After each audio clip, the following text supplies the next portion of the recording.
하나님의 은혜를 누린다고 하는 것은 곧 하나님 안에서 자유함을 누린다 라는 말과 같다고 하겠습니다. 예수를 믿는다는 것, 그것은 바로 하나님의 은혜이고 또 그리스도 예수 안에서 하나님이 주시는 복음의 자유를 누리는 것이 바로 예수 믿음입니다.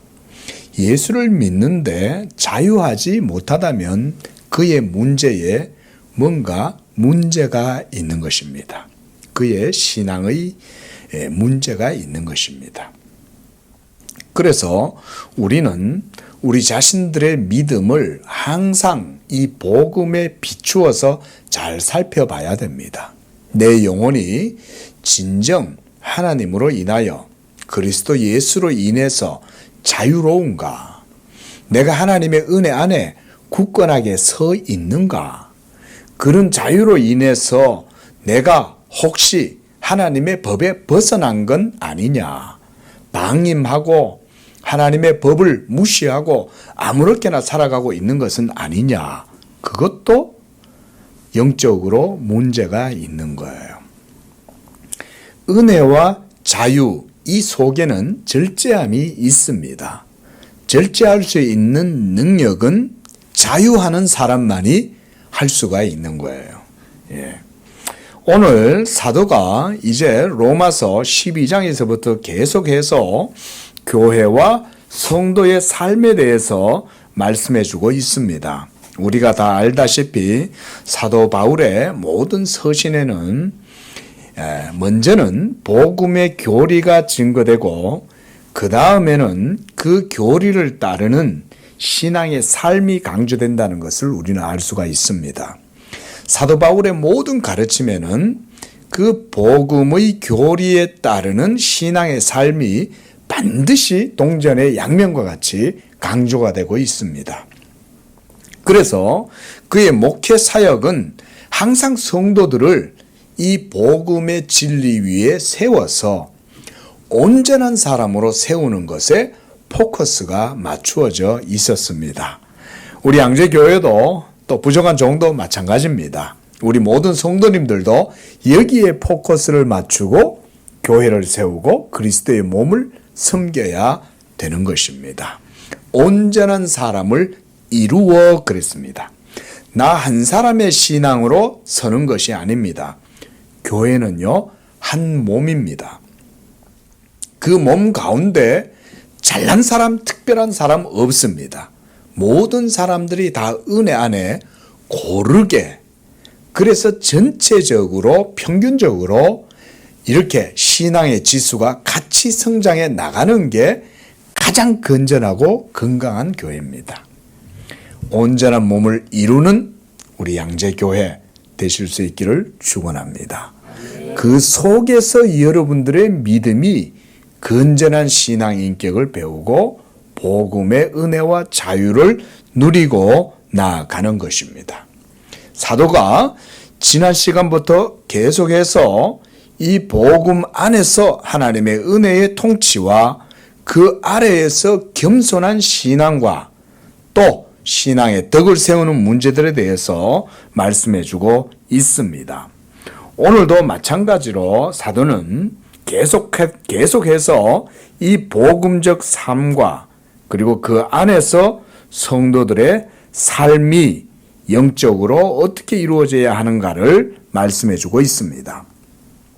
13절 말씀을 보니까 그런즉 우리가 다시는 서로 비판하지 말고 도리어 부딪힐 것이나 거칠 것을 형제 앞에 두지 아니하도록 주의해라 그랬습니다. 주의해라. 그리스도 예수 안에 있는 사람들, 그들은 바로 새로운 피조물들입니다. 우리 모두는 다 이제는 그리스도 안에서 새 생명의 존재가 된 거예요. 믿으시기 바랍니다. 이걸 안 믿으면 예수 믿는 게 아니에요. 이걸 확실히 믿어야 돼요. 이걸 분명하게 믿을수록 여러분들의 삶은 새로워지는 거예요. 자, 그래서 유대인들의 속담처럼 세술은 세부대에 담아야 된다 라고 하는 이런 말처럼 성령으로 거듭난 새 생명의 존재들인 우리 성도들은 새로운 삶의 원리를 따라서 살아가야 하는 것입니다. 이전에 여러분들의 삶과 경험, 연륜 이런 것 하나님 앞에 다 내려놓으시기를 바랍니다. 그런 것은요, 세상의 사고방식을 따라 육적 삶에 찌든 삶인 거예요. 이 세상의 경험과 지혜도 중요하긴 하죠. 하지만 하나님을 경외함과 그의 은혜 안에서 새롭게 된 영적 삶의 법칙을 배우는 게 더 중요합니다. 물론 이 세상의 여러분들의 삶과 온전한 삶은 영적 삶과 반대가 되진 않아요. 하지만 영적 삶이 먼저 우선돼야 됩니다. 영적인 도, 은혜의 도를 먼저 배우고 그 아래에서 여러분들의 삶을 돌아보면 훨씬 더 온전한 삶을 사는 것이죠. 바로 그런 새로운 삶의 원리, 그것이 예수 그리스도 안에서 그를 머리로 삼아서 한 몸을 이루어가는 지체로서의 삶의 방식입니다. 늘 제가 이것에 대해서 아쉬운 마음을 많이 토로하는데 오늘날 교회들이 이걸 잃어버리고 살아가기 때문에 복음의 능력이 없는 거예요. 여러분, 중요한 얘기입니다. 제가 보건대 한국교회에 뭐 문제가 있다, 한국교회가 어쩐다 그래도요, 그 가장 근저에는 교회론의 부재가 있습니다. 그리고 그 교회론은 복음의 부재로 말미암는 것입니다. 복음이 바르게 세워지면 교회가 바르게 세워지고, 교회가 바르게 세워지면 성도들의 삶에 생명력이 부여되게 됩니다. 교회는요, 신앙의 젖줄이 교회에서 나와요. 그래서 교회를 신앙의 성도의 어머니라고 그랬어요. 하나님이 아버지시면 지상의 교회는 성도들의 영혼의 어머니인 거예요. 어머니는 자식들에게 젖을 먹이죠. 교회는 신령한 젖을 자녀들에게 먹이고 하나님의 백성들을 양육하는 곳이 교회인 거예요. 근데 오늘날 한국교회가 좀 기형적인 모습이 되었죠. 무슨 대교회 중심적이 되고. 그러니까 우리 작은 교회는 안 와요. 작은 교회는 왔다가도 썰렁하니까 또 가버려. 그리고 또 큰 교회를 가는 거야. 저 큰 교회 그 자체를 놓고 제가 비판을 하는 게 아니에요. 복음이 있으면 좋아요. 근데 어디 가도 복음을 못 들어요. 뭐 우리 교회만 복음이 있다, 제가 그런 얘기를 하고 있는 게 아니에요. 모든 교회 가운데 뭐 양재 교회만 특별하게 잘하면 교회가 온전해지냐? 그것도 아닙니다. 그렇죠? 아까도 제가 말씀드렸듯이 모든 성도가 고르게, 또 한국교회 모든 교회가 고르게 전체적인 지수가 올라가야 전체 교회가 고르게 되고 이렇게 되는 거지, 어떤 한 성도만 뭐 특별히 은혜를 받아가지고 막 영적으로 뛰어나면 그 교회가 훌륭한 교회가 된다, 그런 것도 없어요. 또 어떤 한 교회가 아주 뛰어나게 해가지고 막 그런다, 그런 것도 없어요. 여러분, 여기 있는 이 양재교회와 저기 있는 사랑의 교회가 다른 교회입니까? 똑같은 교회예요. 근데 복음의 은혜 안에서 모든 교회가 다 잦아들어야 되지 않겠어요? 논에 물을 대는데 한 곳에만 물이 꽉 차 있어서 되겠냐고요. 가뭄이 들어가지고 땅이 갈라질 때 물이 한 곳에만 썩 스며들어가지고 있어 안 되잖아요.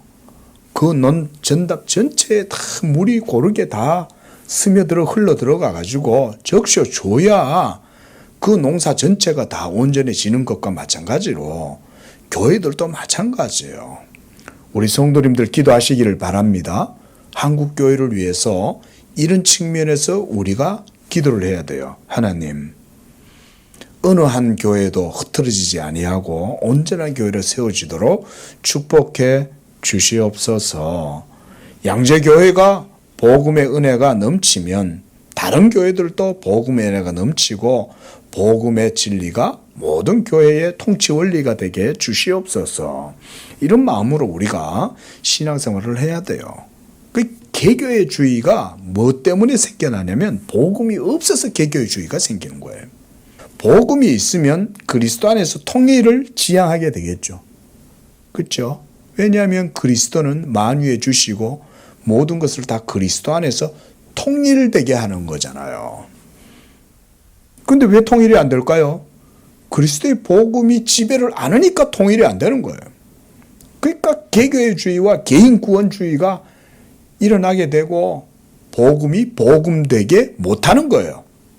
복음을 복음되게 하면 모든 교회가 고르게 은혜 안에서 성장하고 그렇게 돼요. 다시 한국교회에 순수한 복음이 세워지고 복음으로 말미암아 성도들의 삶이 회복되고 그 안에서 은혜와 자유를 누리게 되면 다시 순기능이 회복되게 됩니다. 순기능이 회복되게 됩니다. 예. 문제는 이 모든 시대의 세파를 거부하고 온전히 순수한 복음을 받아들이기 위해 성도들이 낮아지고 겸손해지고 애통하고 가난하고 갈급한 심령을 가지고 하나님 앞에 나아가야 돼요. 우리 양재교회가 그런 주님의 그런 사역들을 감당하는 교회가 되실 수 있기를 축원합니다. 그래서 사도가 이 복음의 은총을 누리는 교회와 성도가 은혜의 법을 성취하기 위해서 어떻게 서로를 위해서 살아야 할 것인지를 말씀하고 있는데 그 가운데 오늘 13절 서로 비판하지 않기 이거예요. 비판하지 않는 것. 왜 비판하지 않아야 될까요? 무엇 때문에? 교회는 오직 예수 그리스도로 말미암아 자비와 긍휼과 사랑을 베풀어 주시는 아버지께 대한 경외와 감사와 찬양으로 이루어지는 성령의 공동체예요. 이것이 우리 성도들에게 주시는 하나님의 계명입니다. 자비, 긍휼, 사랑. 이게 바로 우리에게 주시는 계명이에요. 계명. 잘 들어보세요. 이게 계명입니다. 그래서 그리스도께서 요한복음에서 서로 사랑하라. 내가 너희에게 새 계명을 주노니라고 말씀하셨어요. 이렇게 서로 사랑함으로써 은혜의 법, 그리스도의 법을 성취하라고 하시는 명령인 거예요. 은혜의 명령, 은혜의 명령이에요. 우리 모두는 이 은혜의 명령을 받은 줄로 믿습니다. 이걸 명령으로 받았어요. 이게 계명이에요. 계명. 사랑의 빛 외에는 다른 빛을 안 져야 돼요. 그러기 위해서는 비판하지 않도록 주의를 해야 돼요. 사랑의 균열을 일으키는 것. 교회의 은혜의 공동체와 질서 속에 그 균열을 일으키는 건 비판을 통해서 균열이 일어나게 됩니다. 그래서 사도는 서로에게 먼저는 부딪힐 것이라고 말했고 또 거칠 것이라고 말했어요. 스텀블링 블록. 우리가 율법을 사도가 스텀블링 스톤, 거치는 돌이다라고 이렇게 로마서에서 말씀을 했습니다. 그렇죠? 율법은 거치는 돌이라 그랬어요. 유대인들이 바로 그 율법의 돌에 걸려서 넘어졌죠. 그런데 여기서는 스텀블링 블록이에요. 블록. 이 블록을 형제 앞에 두지 말라 이 말. 이게 바로 이 거치는 블록이라는 게 뭘까요? 바로 율법으로 말미암는 판단을 얘기하는 거예요. 이 얘기를 좀 드리겠습니다. 자, 그래서 이 말이 바로 뭐냐? 형제에 대해서 율법의 잣대를 들이대지 말라 그 말인 거예요. 우리가 누구를 비판할 때는 내 선입관이 있죠. 그렇죠? 자기 기준이라는 게 있는 거예요. 이 기준을 가지고 상대방을 향하여 판단을 하는데 저마다 다 자기 판단의 기준이 있죠. 잣대를 갖고 있는 거예요. 특별히 이 본문 안에서 이 컨텍스트 속에서는 이 잣대가 뭐냐면 율법의 잣대인 거예요. 자, 전에도 말씀드렸듯이 당시에는 아직 율법의 시대에서 복음의 시대로, 구약의 시대에서 신약의 시대로 이행해가는 이 과정 속에 아직은 여러 가지 어려움들을 겪고 있었죠. 특별히 율법에 대해서 먹는 문제가 여전히 아직도 자유롭지 못했던 거예요. 우리가 율법에서 정결한 음식과 부정한 음식을 나누는 것 보셨죠, 그렇죠? 예? 돼지고기를 먹으면 안 되는 거예요. 선짓국은 먹으면 안 되는 거예요. 순대는 먹으면 안 되는 거예요. 장어나 미꾸라지, 추어탕은 먹으면 안 되는 거예요. 율법에 의하면 그런 것들은 모두가 다 부정한 것입니다. 그런데 이런 의식법에 대한 규칙들이 아직도 그들에게 습관적으로, 관습적으로 남아있기 때문에 이런 것들을 벗어나기가 쉽지 않은 거예요. 그뿐만 아닙니다. 율법뿐만 아니라 여러분들의 자연적 본성 속에, 여러분들 속에 있는 양심의 법이 스스로 만드는 법칙도 있습니다. 그래서 사람들은 편집증도 가지는 사람들이 있잖아요. 그렇죠? 그 심리적인 문제를 사람들이 많이 겪습니다. 우리가 참 그런 심리적으로 여러 가지 미신적인 두려움이나 징크스 이런 것들도 있잖아요. 여러분, 그 징크스라는 게 사실은 실제가 아니죠. 그냥 자기 자신이 그럴 거라고 생각해서 자기 스스로 그 법칙을 정해놓고 거기에 자기 자신이 스스로 묶이는 게 징크스죠. 징크스에 자유로워져야죠. 예? 그냥 축구를 하는데 골대 펜스에 그냥 공이 맞아가지고 그냥 탁 튕겨가지고 나왔어. 그러면 못 이겨. 못 이깁니까? 사실 아니죠. 축구 선수들이 괜히 그 징크스에 사로잡히면 자기 행동이 거기에 사로잡히게 되는 거예요. 여러분, 여러분들의 마음 속에는 하나님이 창조하실 때에 만들어 놓으신 본성의 법이라는 것이 있습니다. 사도 바울은 이것을 양심의 법칙이라 그랬어요. 근데 이 도덕적 본성이 여러분 속에서 작용을 해가지고 편집증적으로 여러분들을 자꾸 사로잡아 가요. 그러면 그 법칙에 얽매여 있으면 사람이 자꾸 그걸 통해서 허상을 품게 됩니다. 내가 이렇게 행동하면 이것 때문에 반드시 어떤 결과가 일어나게 되고 그것이 내게 애군으로 작용한다 라는 식의 생각을 많이 가지는데 이런 게 대표적인 미신적인 생각이에요. 그러니까 사도 바울이 지금 여기서 비판의 잣대라고 얘기할 때는 율법으로 말미암는 의식법뿐만 아니라 사람의 자연적 본성 속에 있는 양심의 법칙도 동시에 같이 얘기하고 있는 거예요. 여러분들 이렇게 이해를 하시면 됩니다. 사람의 마음 속에는 하나님이 창조하신 자연적 본성에 따르는 명령법이 주어져 있어요. 그래서 칸트라고 하는 철학자는 이런 것을 그래서 정언적 명법이다 이렇게 명칭을 정해가지고 분석을 했습니다. 즉 뭐냐면 여러분들의 마음 속에는 이렇게 행해야 한다라고 하는 당위적인 법칙이 새겨져 있다고 본 거예요. 칸트는. 틀린 얘기가 아니죠. 사도 바울도 벌써 2000년 전에 미리 양심의 법이 있어서 이 양심의 법으로 말미암아 우리가 스스로 자기를 판단하고 자기를 책망하고 양심이 스스로 비판하고 이렇게 한다고 로마서에서도 말씀했잖아요. 그렇죠?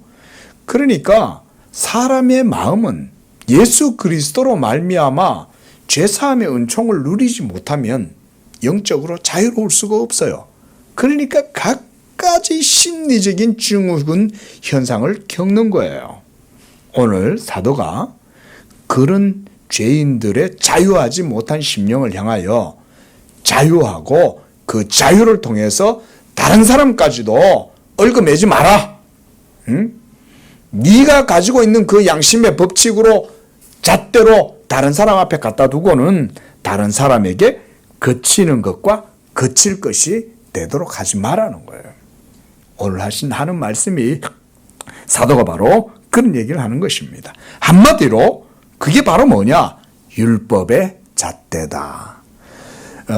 사도 바울이 말하는 율법은 그러므로 두 가지 측면이 다 있습니다. 먼저는 모세가 하나님께 시내산에서 받은 그 율법을 먼저는 하나님의 율법이다라고 말하고, 그 다음 또 하나의 율법이란 뭐냐면 보편적인 질서, 사람의 마음 속에 있는 양심의 법칙, 또 자연의 모든 순리, 이 모든 것들을 다 노모스라는 율법의 개념으로 보는 거예요. 법칙 개념으로 보는 거예요. 모든 것들은 다 하나님이 창조하신 거잖아요. 그렇죠? 그러니까 율법만 하나님의 법이 아니에요. 창조의 법칙도 하나님의 법이에요. 이 두 가지를 다 같이 얘기하는데 우리가 여기에 얽매여서 자유롭지 못하고 죄의식을 가지는 거예요.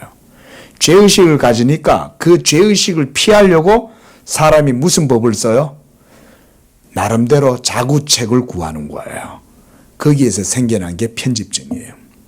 그게 심할수록 자유롭지 못해요. 항상 심리적 증후군을 겪어요, 사람은. 그래서 우리 이번 주에 제가 아는 어떤 한 분이 우리 교회에 오셨는데 상담학을 하신다고 그래요. 상담, 즉 공고하고 갈급한 영혼을 위로해주고 도와주는 헬퍼를 하겠다는 거 아닙니까? 근데 여러분, 영혼이 자유로우려면 자유롭지 못한 영혼을 상담을 해가지고 자유롭게 해주려고 그런다는 거잖아요. 기본적으로 영혼의 자유는 예수 그리스도의 복음의 은혜가 굳건하게 서야만 성경적 상담이 가능합니다. 자신이 복음의 자유가 없는데 무슨 자유함을 가르치고 권면하고 위로를 줄 수 있겠어요. 본인이 먼저 복음의 자유가 있어야죠.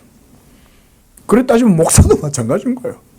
목사도 복음의 자유가 없는데 무슨 자유, 성도들을 향해 가지고 하나님의 은혜에 대해서 얘기하겠냐고요. 먼저 복음의 자유함이 그 심령 속에 있고 그 하나님의 은혜 안에서 자유를 가지고 있고 담대함과 확신을 가지고 있어야 성도들을 향하여 하나님의 은혜를 선포하죠. 우리 성도님들도 마찬가지입니다.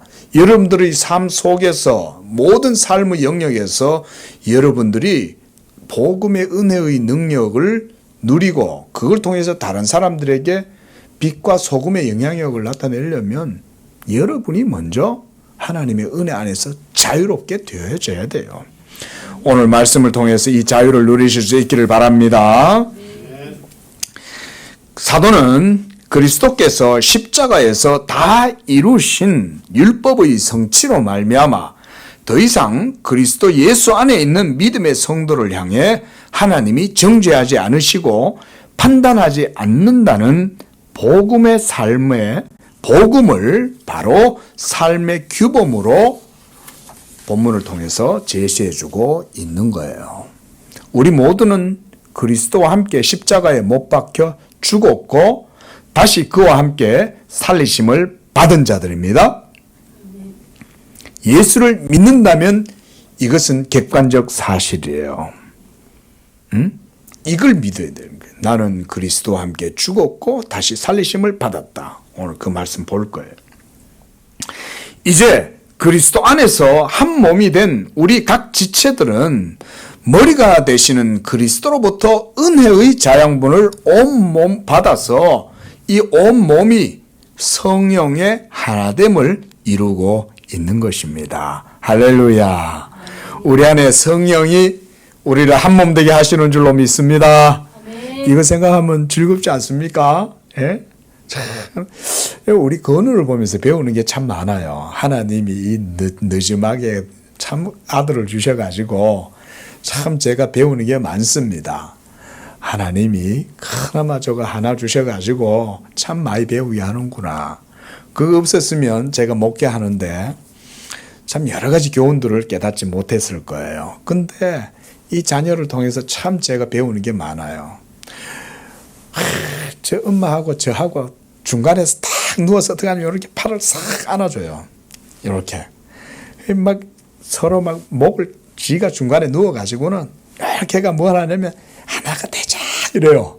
그게 느껴져요. 이게 말은 안 하는데 얘가 우리는 하나야, 가족이야. 이거를 그래서 야, 참 이게 접착제구나. 어? 이 부모들이 서로 막 서로 시큰둥해가지고 있어도 눈치 딱 보고는 누워가지고 있으면 중간에 딱 와갖고는 서로 손을 딱 잡고 이러고 딱 하나를 붙이려고 이렇게 애를 써요, 애가. 참 그런 거 볼 때마다 이야, 이 참 어린아이와 같은 마음을 갖고 교회 생활을 해야 되겠구나. 이 하나가 되고자 하는 그런 마음이라는 건 순수한 마음을 갖고 있을 때 이루어지는 거예요. 서로 막 자기 각을 세워가지고 교회 내에서 그러고 있으면 균열이 하나가 안 돼. 치료가 안 돼. 그러니까 점차 그럼 나중에 깨어지게 되겠죠. 그러면 이제 그리스도의 몸이 깨지는 거예요. 여러분, 그리스도의 몸을 깨는 게 그래서 죄입니다. 그러면 서로 사랑하라는 계명을 어기는 거잖아요. 응? 자, 그래서 이러한 그리스도의 몸은 복음으로 말미암아 새로운 피조물들의 연합체예요. 우리는 이 하나님의 새로운 몸을 지금 이루고 있는 거예요. 얼마나 놀라운 일입니까? 여러분, 이런 걸 안 들을 때는 그냥 교회가 그냥 뭐 내가 그냥 오고 싶을 땐 오고 가고 싶을 땐 가고 그냥 이런 생각을 생각하겠지만 그게 아니라 하나님의 은혜의 통치 아래에서 이 몸의 하나됨이 성도들의 영적 연합체라는 사실을 인식하면 그때부터는 이 의미가 남다른 거죠. 그렇죠? 이런 게 오늘날 많이 필요해요. 오늘날. 특히 현대, 특히 우리나라 대교회 중심 커뮤니티 교회가 너무 활성화되어가지고 가보면 사람들은 많고 벅덕벅덕 그러고 뭔가 그 속에 막 시스템이 있고 뭔가 여러 가지 프로그램들이 있는데 복음의 하나됨이 없는 거예요. 영혼은 다 그냥 전부 다 모래알갱이들만 모여 있어요. 그냥 모래주머니 속에. 모래주머니 밖으로 꺼내면 전부 다 바람이 날려가지고 그냥 다 떨어져 나가는 거죠. 찰떡이 없으니까. 찰떡이 없으니까. 문제예요. 이 기도해야 돼. 우리 교회가 이제 이런 것들을 여러분들이 기도하면서 참 이런 게 회복을 우리가 구해야 되겠습니다. 자, 그래서 사도는 이러한 새로운 영적 삶의 방식으로 로마의 교회와 성도들을 향하여 한 몸을 이루어 나아가라고 말씀하고 있는 거예요. 복음의 통치, 은혜 아래에서. 우리가 늘 주의하고 기억해야 될 것은 우리 안에 여전히 역사하고 있는 죄의 힘이 여러분 자신으로 하여금 하나님의 법에 순종하지 못하도록 여러분을 사로잡고 있다는 사실입니다. 여러분 이 사실을 기억을 해야 됩니다. 그리하여 사도가 로마서 7장에서 이렇게 고백했죠. 오호라 나는 곤고한 자로다. 이 사망의 몸에서 누가 나를 건져내랴. 사도 바울도 성령의 은혜 안에 살아가지만 자기 안을 들여다보니까 육신 안에 있는 죄의 법이 늘 자기 자신을 하나님의 성령의 법에 굴복하지 못하도록 자기를 사로잡아가지고 늘 자기와 씨름하고 영혼을 공고하게 하고 그렇게 하고 있더라 이 말인 거예요. 그러니까 공고한 거죠. 응? 나 이거 안 하고 싶은데 하는데 하고 있는 거예요. 응?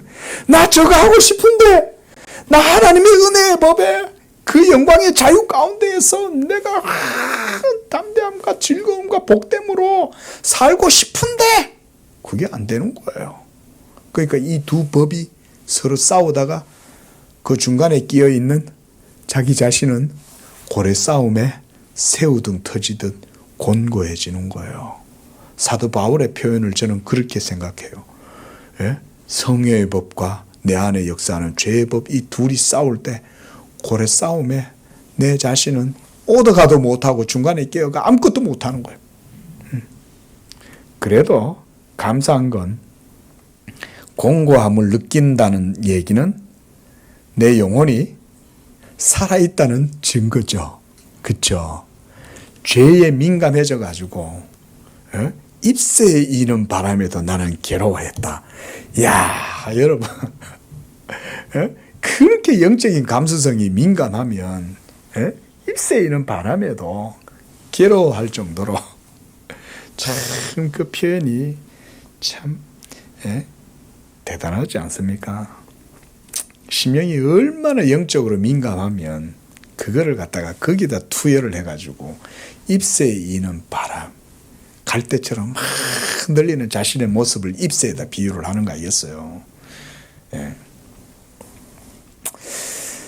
그러나 이런 탄식이 있는 사람, 이렇게 심령이 가난하고 애통하고 의에 줄이고 목마른 자가 바로 자기 십자가를 지고 오직 자신을 위해 죽으신 하나님의 아들을 믿는 그 믿음 가운데 나아가고 다시 자신의 죄를 회개하고 은혜의 법에 굴복하는 것입니다. 이렇게 하는 것이 그리스도께서 자기를 따르는 자들에게 말씀하신 자기 십자가예요. 자기 십자가를 지고 간다는 말은 결국 은혜의 법을 쫓아 나아가면서 자기 자신과 싸운다는 이 말인 거예요. 아이고, 저 원수, 저 남편, 저 자식, 그게 십자가다. 아니에요. 예? 사실은 자기 자신이 십자가인 거예요. 예? 하나님이. 그래서 우리 자신 안에 있는 연약함을 그걸 통해 가지고 하나님이 짊어지게 하고 배우게 하시는 거예요. 예? 각자가 자기의 십자가를 지고 그리스도를 따를 때 성도는 그 가운데서 은혜의 법을 배웁니다. 여러분, 이게 여러분들이 세인트요, 여러분들이 필그림인 거예요. 예? 성도들이 이 땅 가운데 살아갈 때 그런 영적인 순례를 행한다는 말은 기독교적인 의미에서 그런 겁니다. 자기 십자가를 지고 그리스도를 따라가면서 그 은혜의 법을 배우는 거예요. 이게 철로역정이에요. 말하자면. 그리고 그 안에서 영적인 온전한 성도, 세인트가 되어가는 거예요. 예. 그런 십자가를 지고 은혜의 법을 배워가는 자들을 일컬어서 청교도들은 필그림 파더다 그랬어요. 순례자들인 거예요. 우리가 이 땅에서 살아가면서 배우는 것은 그리스도 안에서 우리를 향하신 하나님의 자비를 배우고 어떤 역경과 환난 속에서도 이 자비를 굳게 붙잡고 육체 속에서 살아가는 것을 배우는 거예요. 왜 하나님이 여러분들을 천국에 그대로 안 데려가고 이 땅 가운데 육체 가운데 삶을 살아가도록 하셨냐? 은혜를 배우라 이 말인 거예요. 그 안에서. 그래서 그 은혜의 영광을 찬송하도록 하나님이 여러분들로 하여금 훈련시키는 거예요.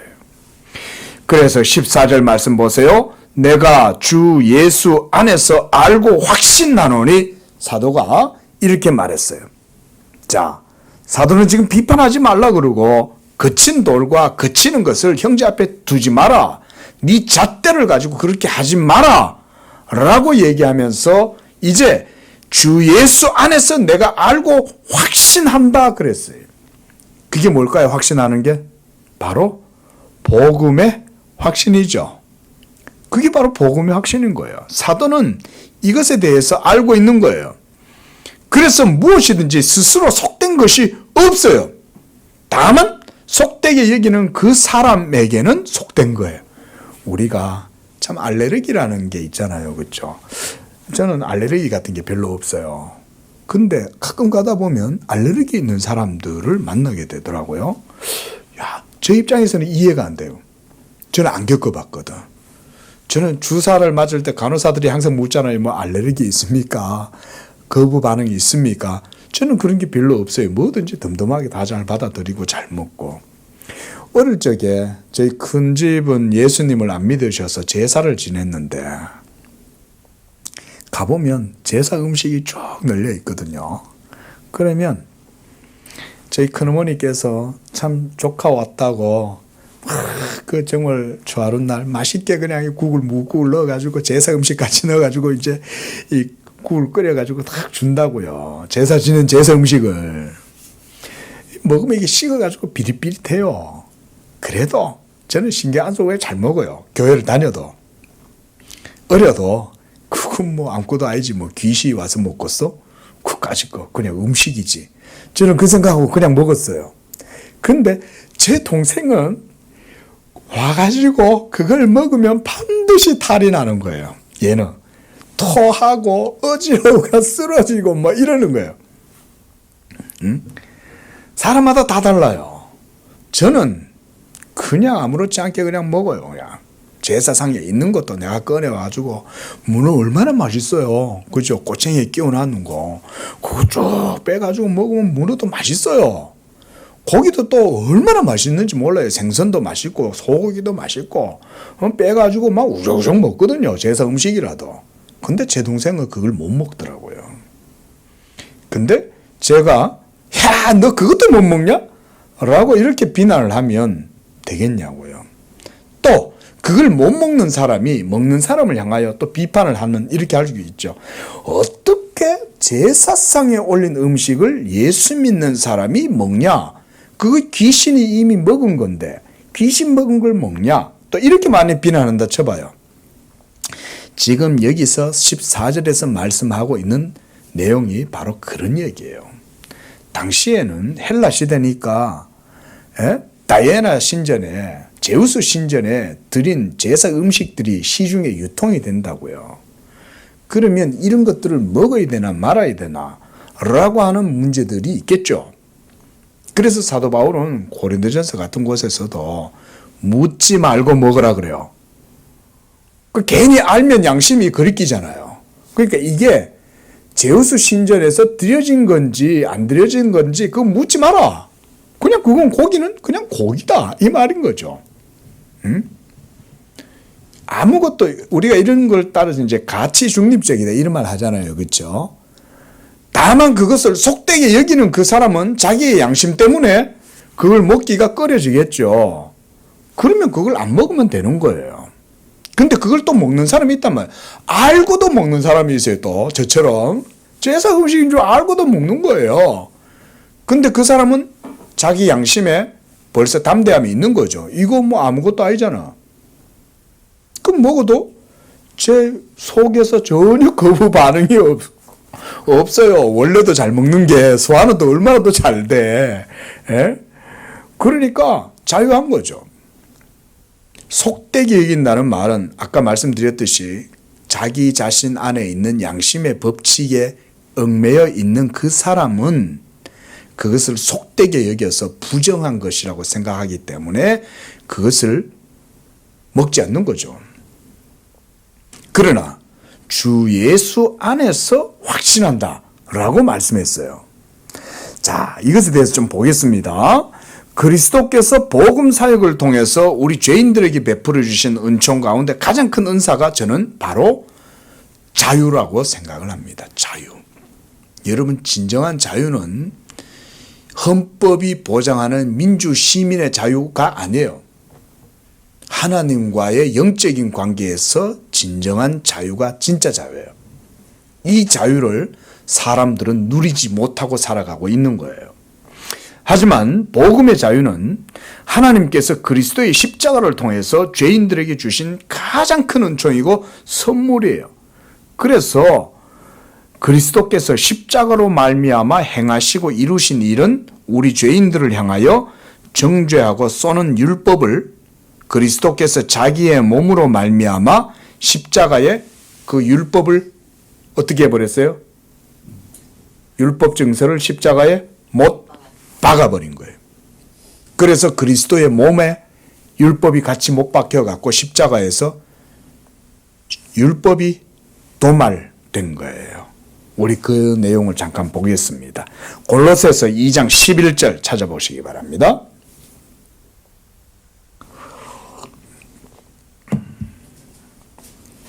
골로새서 2장 11절.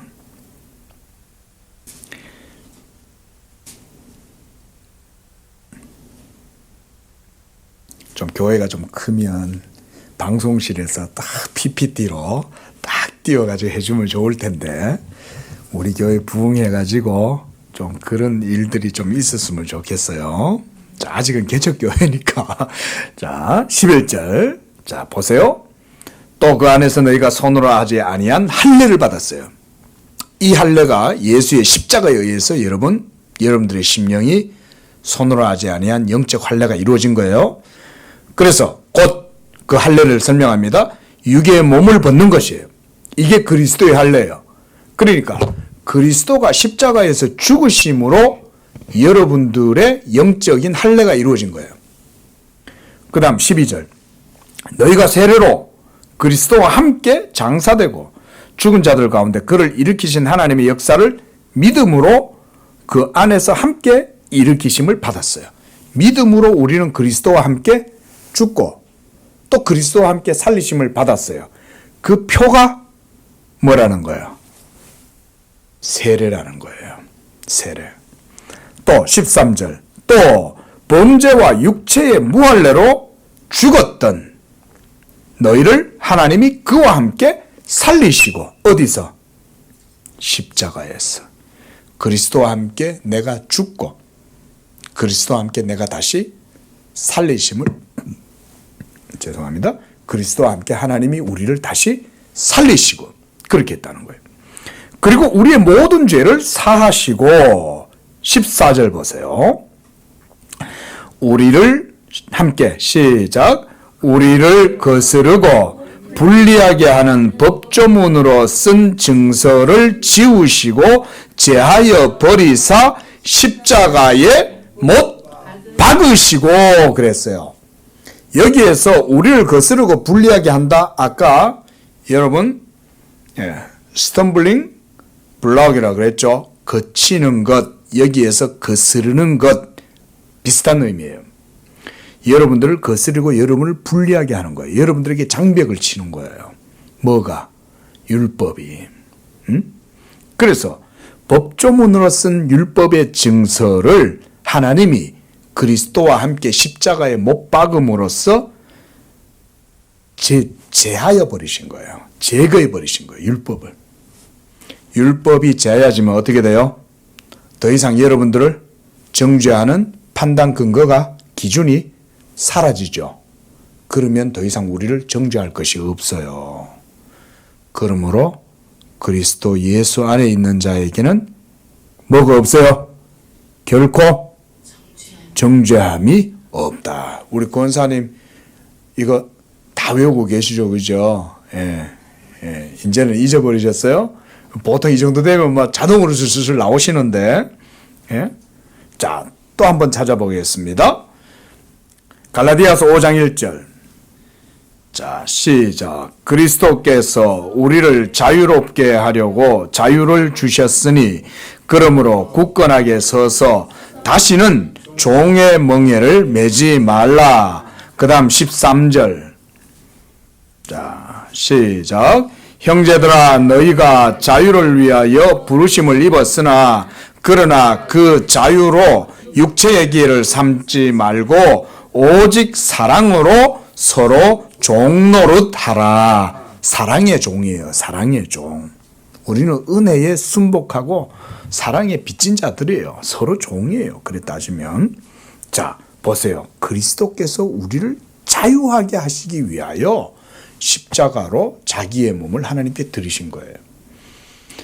그리스도께서 십자가에서 못 박혀 죽으심으로써 여러분들을 향한 하나님의 모든 율법 공의에 진노와 저주와 심판하시는 모든 하나님의 율법 공의가 십자가에서 같이 못 박혀서 다 사라진 거예요. 할렐루야. 예? 그러니까 그리스도께서 이와 같이 모든 의를 객관적으로 다 이루셨는데 어찌하여 너희가 형제 앞에 거칠 것을 두느냐? 어찌하여 그 사람 앞에 걸려 넘어질 돌을 세워놓냐? 잣대를 들이대냐? 이 말인 거예요. 하나님도 그리스도 예수 안에서 우리를 향하여 잣대를 안 들이대는데 네가 뭔데 하나님이 의롭다고 하고 믿음으로 거듭나게 한 사람을 네가 뭔데 그 잣대를 들이대냐? 그리스도께서 자유케 하셨는 그 형제를 네가 왜 다시 얽어매냐? 지금 사도가 하는 얘기가 그런 얘기인 거예요. 응? 그래서 지금 사도는 이 로마서를 통해서 바로 이런 복음을 증거하고 있는 거예요. 사도가 여기에서 주 예수 안에서 확신한다라고 하는 말은 그러니까 이 십자가로 말미암는 복음을 명백하고 객관적으로 성취된 사실로 선언을 하고 있는 거예요. 내가 확신한다 이 말은 그건 객관적 사실이야 이 말인 거예요. 십자가는 무슨 주관적 의식이나 경험, 종교적 감정에만 있는 게 아닌 거예요. 여러분이 의식하든 못하든 여러분들의 감정이 뜨겁든 그렇지 않든 간에 2000년 전 하나님의 영원한 말씀이 육신이 되셔서 십자가에서 영원하신 하나님께 자신을 드리신 그 그리스도의 사역은 객관적인 사역이다. 나는 그것에 대해서 확신한다. 확신한다는 의미는 바로 그런 의미가 있어요. 그래서 십자가에서 여러분을 향하여 정죄하고 쏘는 율법의 모든 세력은 도말되었다. 도말되었다. 이게 바로 객관적 사실이요. 나는 그것을 확신한다. 사도가 지금 확신한다는 말은 바로 그거예요. 예. 확신하시기를 바랍니다. 아멘. 객관적 사실이에요. 객관적 사실. 우리는 이런 그리스도의 십자가의 능력을 믿어야 합니다. 영원한 하나님 말씀이 역사 가운데 친히 성육신하시고 들어오셔서 바로 객관적인 언약의 법을 성취하신 거예요. 객관적 언약의 법을 성취하신 거예요. 십자가에서. 그리고 그 성취하신 언약의 은총과 효력을 성령으로 말미암아 믿는 모든 성도들에게 시여하신다. 이건 제 편이에요. 우리말 시여. 나눠주시는 거죠. 나눠주시는 거예요. 우리들에게. 바로 이런 십자가의 복음을 믿고 확신하는 자들이 누리는 하나님의 선물이 바로 뭐라는 거예요? 영적인 자유다 이거예요. 이게 바로 복음의 자유인 거예요. 그리스도께서 나를 위하여 십자가에서 하나님의 율법에 대하여 모든 짐을 지시고 나를 위하여 십자가에서 다 죽으셨다. 그 그리스도를 믿는 자들은 가지는 은사가 자유죠. 자유. 나 자유 얻었네. 너 자유 얻었네. 우리 자유 얻었네. 응? 이 자유, 이걸 바로 그리스도께서 십자가에서 우리를 위하여 다 행하시고 이루신 거예요. 응? 말씀드렸듯이 징크스에 사로잡히는 사람들 자유롭지 못한 겁니다. 오늘 날이 뭔가 저러니 내가 나가면 안 되겠다. 오늘 뭐 갑자기 가는데 뭐 항아리가 떨어져서 깨졌다. 어이, 뭔 일이 있겠다. 뭔 일이 있겠어요? 그냥 깨진 거지. 부주의해가지고. 예? 아이, 뭐 이상하네. 자기 스스로 양심이 불안하니까 자꾸 뭔가 법칙을 만들어가지고 그 법칙에 상응하는 내 어떤 행위가 있으면 그 저주가 애군이 사라진다. 여기 미신이죠. 예? 그래서 구타로 가잖아요. 액땜한다고. 응? 자유하지 못하는 거죠. 아니, 못을 왜 남쪽에 박으면 안 돼? 아니, 못을 왜 북쪽에 박으면 안 돼? 그냥 박으면 되지. 결혼 날짜 잡는 거를 왜 무당한테 가서 물어야 되냐고요. 응? 그냥 봐서 뭐 양가 가장 좋은 날짜, 가장 결혼하기에 좋은 날짜 정해서 가을 날씨 좋고 햇빛 좋을 때 정해갖고 하자 이러고 하면 되는 거지. 꼭 뭐 길이를 택해서 잡아야 됩니까? 그런 것에서 자유롭지 못하다 이건 거예요. 결국 그런 건 뭐냐? 영적 자유가 없다는 얘기인 거예요. 전부 다 두려움 속에 사는 거죠. 부거체를 갖다가 차 안에다가 메고 다녀야 차가 사고가 안 나냐 이거죠. 예? 저희 아버지 살아 계실 때 그리스도 예수 믿으시니까 친구들이 시골에서 옛날 분들이 막 차에다가 부고를 명주실에다가 묶어가지고 차에다 들고 다니니까 야, 이 사람아, 그래가지고 사고가 안 날 것 같으면 내 같으면 한 트럭 싣고 다니겠다. 그만큼 영적으로 자유하지 못한 거예요, 사람들이. 응? 예수 믿는 여러분은 자유를 선포하는 분들인 줄로 믿습니다. 여러분들은 귀한 거예요. 여러분들에게 그 자유함이 있는 거예요. 여러분들 주변에 있는 다른 사람들에게 여러분들의 자유함을 보여주세요. 응? 아무렇지 않아. 괜찮아.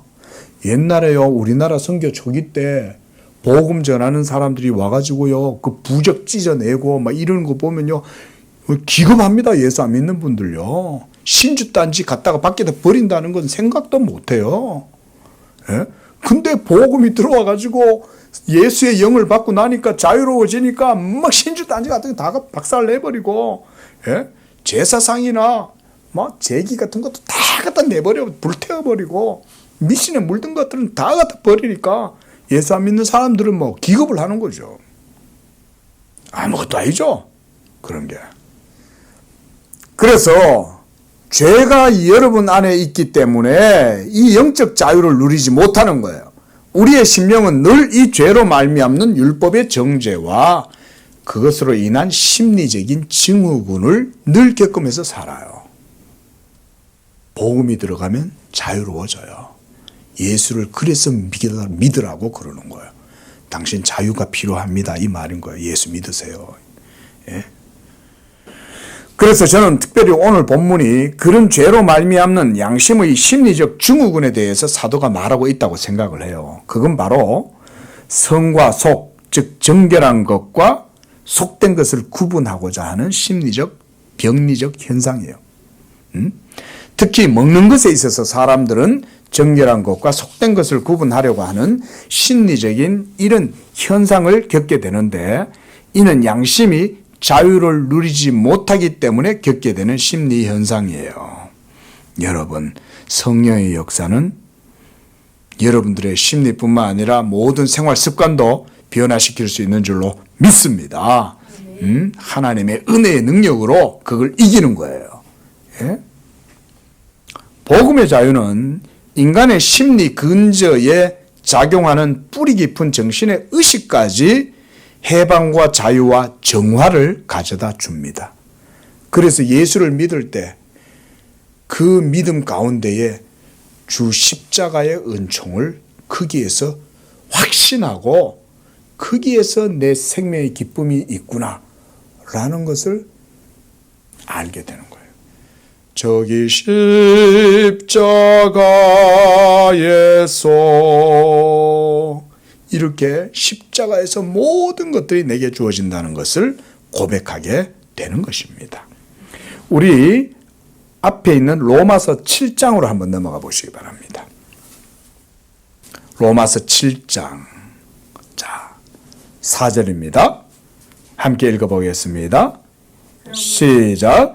그러므로 내 형제들아, 너희도 그리스도의 몸으로 말미암아 율법에 대하여 죽임을 당하였으니 이는 다르니 곧 죽은 자 가운데서 살아나신 이에게 가서 우리가 하나님을 위하여 열매를 맺게 하려 함이다 그랬어요.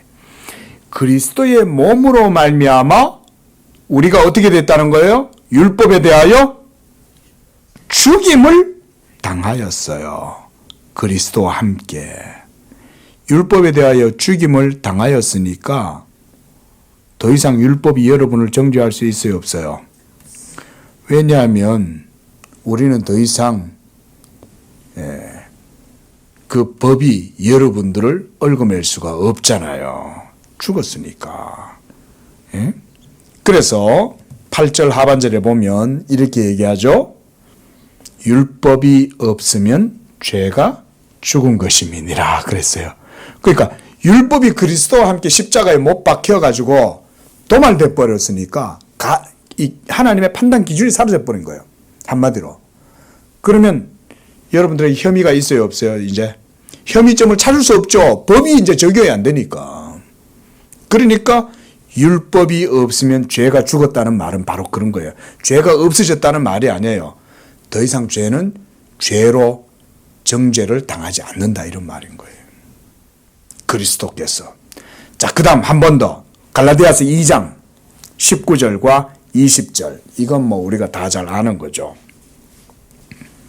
갈라디아서 2장 19절과 20절. 자, 시작. 내가 율법으로 말미암아 율법에 대하여 죽었나니 그랬어요. 율법으로 말미암아 율법에 대하여 죽었어요. 어떻게? 그리스도와 함께 십자가에 못 박혔기 때문에. 그래서 20절에 시작. 내가 그리스도와 함께 십자가에 못 박혔나니 이제는 내가 사는 것이 아니요 오직 내 안에 그리스도께서 사시는 것이다 그랬습니다. 그리스도와 함께 그리스도를 믿을 때 내가 2000년 전에 그리스도와 함께 십자가에 못 박힌 거예요. 그 다음 5장 24절 갈라디아서 5장 24절 계속 사도가 이 얘기를 해요. 시작.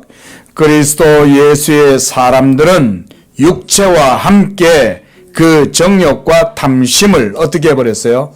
십자가에 못 박았다. 우리는 이미 예수의 그 십자가에 못 박히신 죽음 가운데 우리도 같이 못 박힌 거예요. 그래서 우리의 육체뿐만 아니라 정과 욕심까지 다 그게 다 우리 전체가 다 못 박혀버린 거예요. 또한 다음 봅니다. 갈라디아서 6장 14절 시작. 그러나 내게는 우리 주 예수 그리스도의 십자가 외에 결코 자랑할 것이 없으니 자 그리스도로 말미암아 세상이 나를 대하여 십자가에 못 박히고 내가 또한 세상에 대하여 그러하니라. 세상과 나는 간 곳 없고 구속한 주만 보이도다. 그 노래가 이 가사예요. 그리스도와 함께 내가 십자가에 못 박혀버렸으므로 더 이상 세상 사람들이 나를 예전 사람처럼 알지 못하는 거예요.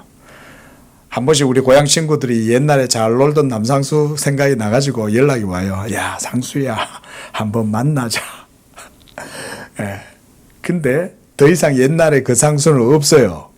그리스도와 함께 십자가에 못 박혀서 이미 죽었어요. 그들이 이제 보는 그 상수는 그리스도와 함께 다시 살리심을 받은 상수예요.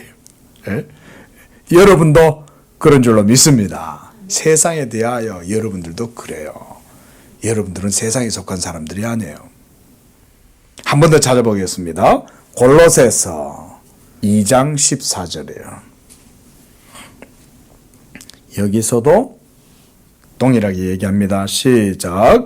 우리를 거스르고 불리하게 하는 법조문으로 쓴 증서를 지우고 제하여 버리사 십자가에 못 박으셨다. 요 아까도 봤죠.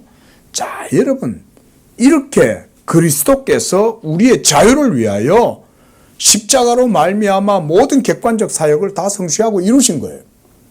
우리가 형제를 비판할 수 있어요, 없어요? 그러면 더 이상 비판할 수 있는 게 없어요. 그래서 사도는 비판하지 말라는 거예요. 그리스도께서 모든 율법 공의의 판단조차도 십자가로 싹 다 제하여 버렸는데 네가 뭘 다시 비판의 잣대를 내세워가지고 그 사람을 잘못됐다고 비판하냐? 더군다나 음식을 가지고 너는 제사 음식을 잘 먹는다 쳐도 저 사람은 못 먹고 또 못 먹는 그 사람도 제사 음식 먹는 사람 비판하지 마라. 각각 자기의 양심대로 믿음의 분량대로 행해라. 그 말인 거예요. 어떤 사람은 튼튼한 고기를 먹을 만한 힘이 있고 어떤 사람은 먹지 못하고 채소만 먹는 사람이 있고 그렇죠. 우리가 지난 시간에 그걸 봤어요. 그렇죠? 그러면 채소를 먹는 사람은 고기를 먹는 사람을 자기 잣대를 갖고 비판하면 안 돼요. 그러나 고기를 담대하고 확신 있게 먹고도 자유할 수 있는 사람은 또한 먹지 못하는 사람을 비난해서는 안 돼요.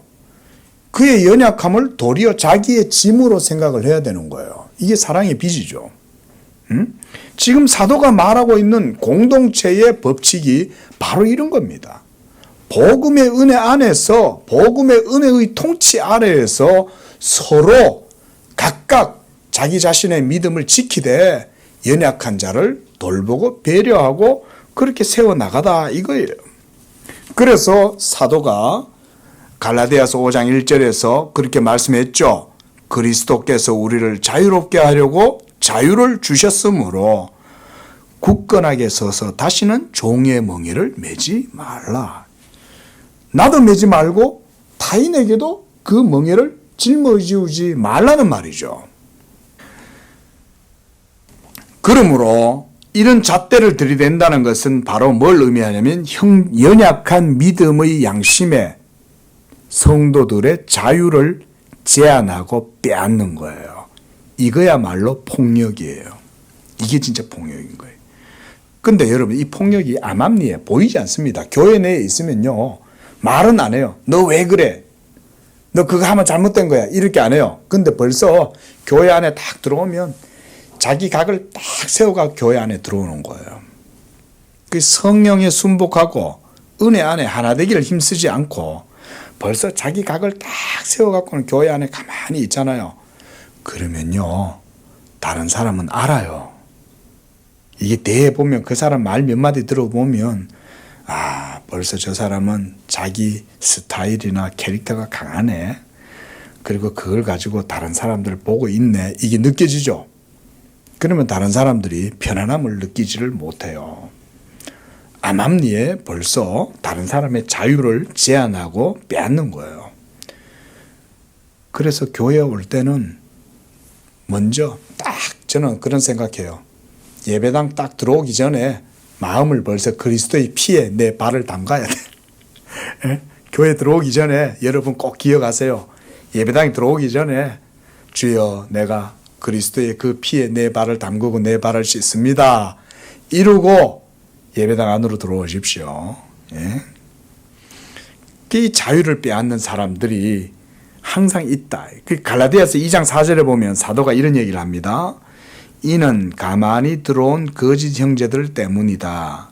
그들이 가만히 들어온 것은 그리스도 예수 안에서 우리가 가진 자유를 엿보고 우리를 종으로 삼고자 함이다 그랬어요. 종으로 삼고자 합니다. 자유를 엿보는 거예요. 그 자유를 빼앗는 거예요. 그러면서 자기의 잣대를 들이대서 너 이거 따라. 내가 믿는 바가 맞는 거야 라고 하면서 그 잣대를 들이댄다. 그 말인 겁니다. 예, 뭐 좀 남았지만 좀만 금방 보고 마치도록 하겠습니다. 자, 16절에 그래서 사도는 너희의 선한 것이 비방을 받지 않게 하라 그랬어요. 여기에서 바로 너희의 선한 것, 이게 하나님이 주신 복음의 은총과 자유, 선물들 이 말인 거예요. 너는 하나님의 은혜 안에 그리스도의 은총을 누리고 있지만 그런 선한 것들로 다른 사람을 비방해서 그것 때문에 네가 도리어 하나님의 판단을 받지 않도록 주의해라 이런 말인 거예요. 우리가 그런 얘기 있잖아요. 남을 비판할 때 손가락질을 딱 하면 나머지 4개의 손가락은 자기를 향한다고 그러잖아요. 한마디로 그런 얘기인 거예요. 남을 비판해서 너에게 주신 그 은혜의 선한 것으로 인하여 비방을 받지 않도록 조심해라. 그런 말입니다. 자, 그래서 이제 17절에서는 하나님의 나라가 바로 이와 같이 먹는 것, 마시는 것, 어떤 율법의 규례나 의식법, 이런 법칙들에 의해서 이루어지는 게 아니라 오직 성령의 역사로 말미암는 의와 평강과 희락 가운데 하나님의 나라가 이루어지는 거다. 그런 말을 하는 것입니다. 이로써 그리스도를 섬기는 자는 하나님을 기쁘시게 하고 사람에게도 칭찬을 받는다. 이게 바로 사도가 이 본문을 통해서 말씀하고자 하는 것입니다. 자, 그래서 이제 19절부터 마지막 절까지 사실상 반복이라고 할 수가 있습니다. 앞서 제가 이 내용들에 대해서 말씀을 드렸어요. 그래서 20절에 보면 음식으로 말미암아 하나님의 사업, 즉 그리스도의 십자가로 말미암아 이룬 이 객관적 사역이 무너지는 일이 없도록 해라. 그 얘기예요. 여기서 하나님의 사업이란 복음을 말하는 거예요. 그리고 음식, 이건 율법의 규례 또는 양심의 법칙 이거죠. 이런 것들로 인하여 무너지게 하지 말고 그 다음 20절 보세요. 만물이 다 깨끗하다 그랬어요. 만물은 다 가치 중립적이에요. 선하고 정결하고 부정하고 이런 게 없어요. 어떤 거는 부정하고 어떤 건 선하다 이런 거 없습니다. 모든 것들이 다 선해요. 예? 그래서 거리낌으로 먹는 사람에게는 그것이 악한 거예요. 이게 바로 오늘 14절에서 얘기하는 것과 같은 거죠. 예? 그러니까 자기 양심에 따라서 각각 확증하면 되는 거예요. 이런 게 바로 우리가 아디아포라다라는 얘기를 하죠. 그래서 21절 여기서도 먹는 겁니다. 고기도 안 먹고 포도주도 마시지 않고 무엇이든 너의 형제로 거리끼게 하는 일을 아니하는 것이 아름답다. 그들의 자유를 빼앗지 말고 복음의 자유 가운데 그들을 은혜 가운데 대해라 이런 말입니다. 자, 그래서 이제 22절에 너에게 있는 믿음, 바로 예수 그리스도에 대한 이 믿음으로 하나님 앞에 그 믿음을 스스로 가지고 있어라. 너의 신앙의 고백을 따라서 하나님 앞에 서 있어라 이런 말입니다. 그리고 자기가 옳다 하는 바로 자기를 정죄하지 아니하는 자, 바로 양심의 담대함과 자유를 가지고 있는 거죠. 그 자유를 가지고 있는 사람은 자기를 정죄하지 않을 거 아니에요. 그렇죠? 그럼 이 사람은 자유로운 거예요. 자유롭게 행하는 사람은 복음의 자유가 있고 담대함과 확신이 있는 거예요. 그게 있는 사람은 하나님 앞에서 복이 있는 사람이죠. 복음의 은혜를 누리는 사람이니까. 하지만 그렇지 않은 사람은 자기 자신을 정죄하게 되겠죠. 자, 그래서 23절 이제 의심하고 먹는 자, 이거 먹으면 제3식 먹으면 벌 받는 거 아닐까? 죄 짓는 거 아닐까? 이렇게 의심하고 그걸 먹는다면 이 사람은 믿음을 따라 하지 않는 거예요. 왜냐하면 복음의 확신과 자유함이 없는 연약한 믿음을 갖고 있기 때문에 그런 것입니다. 그래서 믿음을 따라 하지 않는 것이 다 죄다 라고 하는 말이 바로 그런 의미에서 우리가 읽게 되겠습니다. 기도하겠습니다. 자비로우신 주 하나님, 오늘 본문을 통해서 우리가 복음의 자유와 또 그 가운데 확신과 그 가운데 우리가 신앙의 덕을 세워야 함을 말씀을 통해서 배우게 됩니다. 우리 양재교회 성도들에게 이런 복음의 담대함과 자유함을 주시고 그 안에서 우리 성도들이 모든 행하는 일들마다 덕이 있게 하시고 다른 사람들에게 도리어 자유를 선사하고 은혜를 나누어 줄 수 있는 그런 온전한 믿음의 성도들이 되도록 축복하여 주시옵소서. 예수님의 이름으로 기도합니다. 아멘.